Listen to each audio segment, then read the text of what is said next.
Hey guys, welcome back. Joe Brunsman, insurance broker to the stars. I've been getting this question from all types of MSPs across the country, so I thought I would just make a video on this and share it with the community at large.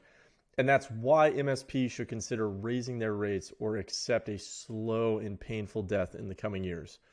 Now, to just head off what I would see as the most common retort to this is, hey, if I raise my rates, aren't my clients going to leave me? Well, not necessarily. And the reason is because increasingly, they're just not going to be able to find anybody to fill that job internally. In addition, I'm going to show you that all of your peers are going to be raising their rates too. So one of the great inequalities of the world is that IQ is not evenly distributed. Like many other things, it lies on a bell curve. So if we look at the closest approximation we can find to what an MSP does, so that would be college majors in cybersecurity or college majors in computer science, obviously depends on the university on what it's called. The median IQ there is going to be roughly between 120 to 125 is what I saw in the literature. Now, if we look at our scale here on the bottom, you're going to see that the population percentage with an IQ between 120 and 125, that puts you in, say, the 90th to 95th percentile.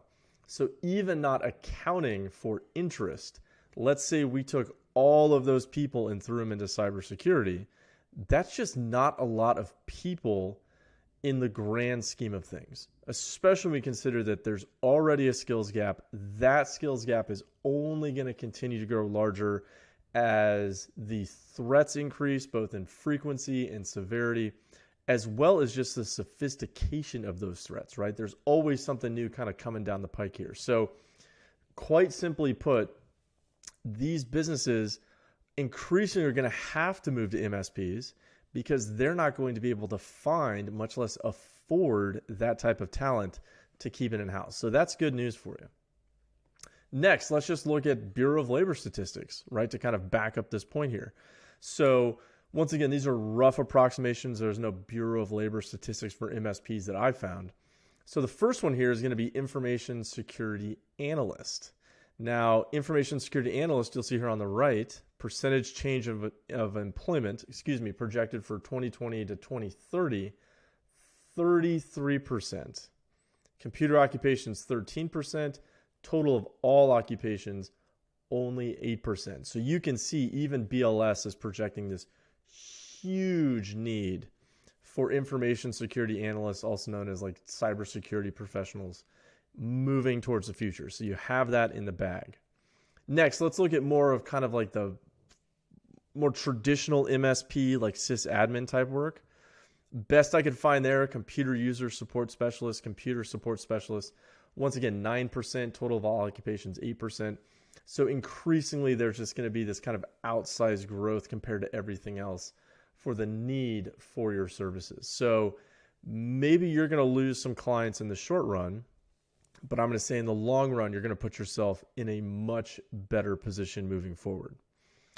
Now let's look at inflation. And this is really the elephant in the room. So published inflation, I think it just came out as of recording this video, something like 8.6%. Anybody who's been to the grocery store or the gas station will probably tell you, yeah, pal, it ain't 8 or 9%. It's way higher than that. So this is actually from Shadow Stats, a great, interesting organization, I should say. And if they use the alternative 1990 metrics, you're looking at probably close to like 13, maybe even 15% inflation, which I think feels a lot more intuitive to those of us. If you're watching this video, like you and I probably still operate in the real world where we know the cost of a gallon of gas. This is going to have a major impact. So effectively, you're going to have to either raise your rates or you're going to be eating this increase in costs that's just going to be continuing. Now, part of this is going to be your employees are going to be feeling this crunch too, right? As will their spouse, as will their kids. So your employees are going to want to raise to try and offset this inflation. Likewise, your competitors are going to see this as an opportunity where they can start poaching qualified staff with higher salaries and likely better benefits. So it's kind of one of those situations where if you don't do it, somebody else is going to do it, when MSPs start getting their staff poached, and a lot of those MSPs are already just at capacity anyways, you're going to have a really rough time there. And of course, you've sunk all of that cost and time into training those employees. You don't want to let that go. Next, let's talk about employee burnout. And this is obviously a huge issue in your field, major issue in the insurance industry. I think it's something like 92% of, I'll loosely say, like, insurance people leave the industry within 2 years. One of those major issues is actually just burnout. So more staff, obviously that's going to be more overhead you have to carry as a business. However, this can stabilize hours. It can stabilize the schedule.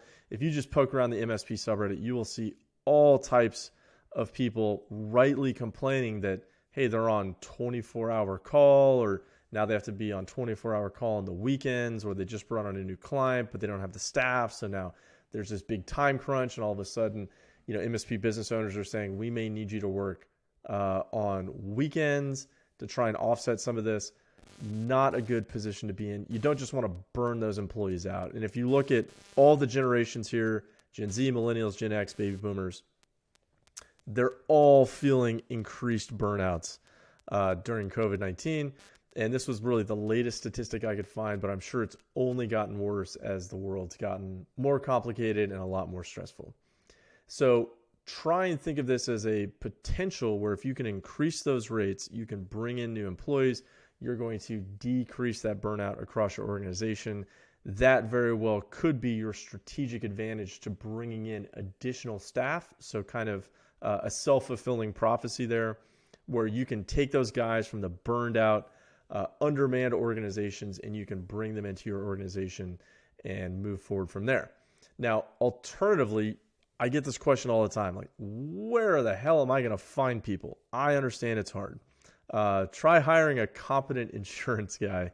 That is a tall order. With that, I would just say I have an entirely separate video on that, where you can start thinking about apprenticeship programs and training programs where you can take people from scratch and try and build them into your organization. This video right here, I'll link to it right up above, should assist you with that. All right, sorry, I'm back. Had to sneeze there. Next thing, you got to start thinking about all of the overhead costs for your business. Those are going to increase. So the large businesses are obviously, they're already planning from this. You're probably already seeing it. This is just the insurance side of it. I'm sure all of your tools are going to go up as well, minus that ridiculous administration fee, but I will not name names here. Employment practices liability, if you guys carry that. Forecast first half of 2022 up 5 to 20%. Not that bad, but hey, that's still a problem. You're also going to see all of your healthcare costs going up, probably more than you had last year. It's going to be even greater this year. And then the big issue that I work on all the time is tech E&O insurance. Forecast for first half of 2022 up 40 to 50% for optimal risks, 50 to 100% for less optimal risks. And I will tell you that this chart was made before we had these big inflation numbers. So inflation was already on the rise, but it's only increased since then. So with that, you could expect those numbers to probably go up hand in hand with inflation. So if all of your overhead is going to be becoming more expensive, plus you have inflation on top of that, you can see there's going to be a large delta there in the real purchasing power you have at the end of the day. So honestly, like I said before, you either increase rates or you eat less. Now, the bad we talked about, all your costs are going to go up. The good part of this is going to be a barrier to entry. So in that barrier to entry, you can think, hey, you know what? Initial insurance costs are going to go up. The healthcare costs are going to go up. Vendor costs are going to go up. It's going to take a lot more money in the near future and in the long term to actually even start and operate an MSP. Okay, so in addition to, I should say, the inability for, say, a lot smaller MSPs to start up because they're just not going to have any expertise in-house as far as cybersecurity is concerned. So we can kind of just see the mergers and acquisitions likely only increasing in frequency and size as we move forward for the industry. So the good thing there is all of you established MSPs, hey, there's going to be an increasingly higher barrier to entry for anybody else to come into the MSP market. Now, I should add, hey, your peers are also increasing rates. So with just a quick search, I could say, foremost, your peers in other industries, other white-collar professions. So my clients are also lawyers, architects, engineers, CPAs, kind of my traditional book of business. They've seen this before. They've been around a long time. They are increasing rates as well. All right, so don't shy away. In addition, now I'm getting into the MSPs directly. Per Tech Target, prices are going up chiefly for the security reason. That was MSP Alliance.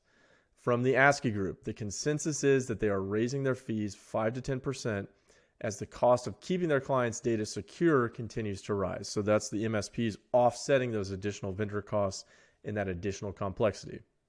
And then from Cognizant, also quoted in the Tech Target article, clients will pay out for skills and innovation and, frankly, availability for resources in digital. More so hinting at, hey, they just can't get those resources internally, so they're going to have to pay out for those skills moving forward. And then I should just add, broadly speaking, and this is from the Bureau of Labor Statistics, this is services. I understand that that's not the perfect measurement, but it's the closest I could get. You're going to see there on the far right of the scale, services are increasing their rates. So this is services across the board. They're increasing their rates as well. All right, that's going to have impacts across the country. So suffice to say, you're not the only firm out there that could be considering raising their rates moving forward. Now, a little bit of nightmare fuel for everybody. Rough times are ahead. All right, so former Treasury Secretary Lawrence Summers said 80% chance of recession by next year. Deutsche Bank, major recession in late 2023 or early 2024. They just had a huge update to this. Next, the Atlantic, inflation is bad and about to get worse. Forbes, most Wall Street experts now predict stagflation. So that's inflation plus recession. That's going to be a nightmare. And then, let me move my beautiful face here.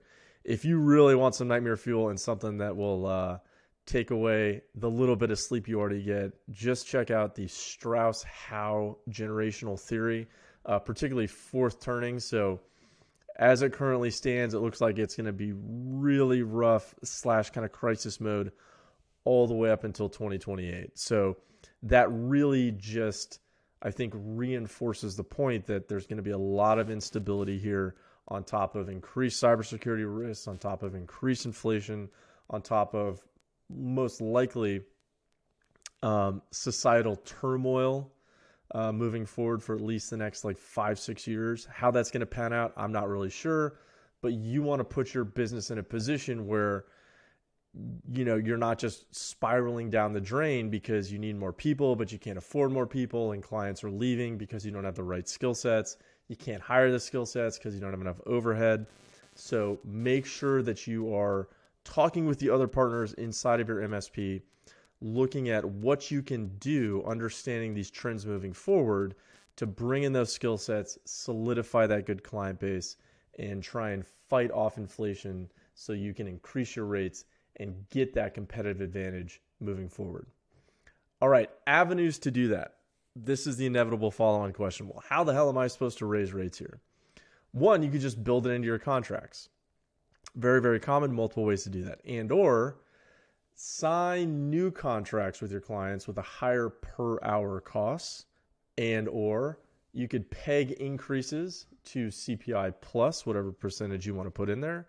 That seems to be kind of a common way. I've seen a lot of other businesses try and do it where they go, hey, you know what, we're going to be increasing costs 2 to 3% per year, right? Because that is the Austrian economist in me always chuckles at this. That is more of the established rate that the Federal Reserve is shooting for.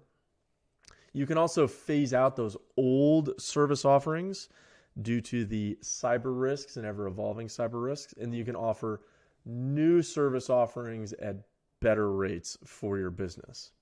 All right, and then with that, hey, if you enjoyed this video, if you found it useful and you learned something, like, share, comment, subscribe, do what all the other YouTube guys tell you to do there. With that, stay safe.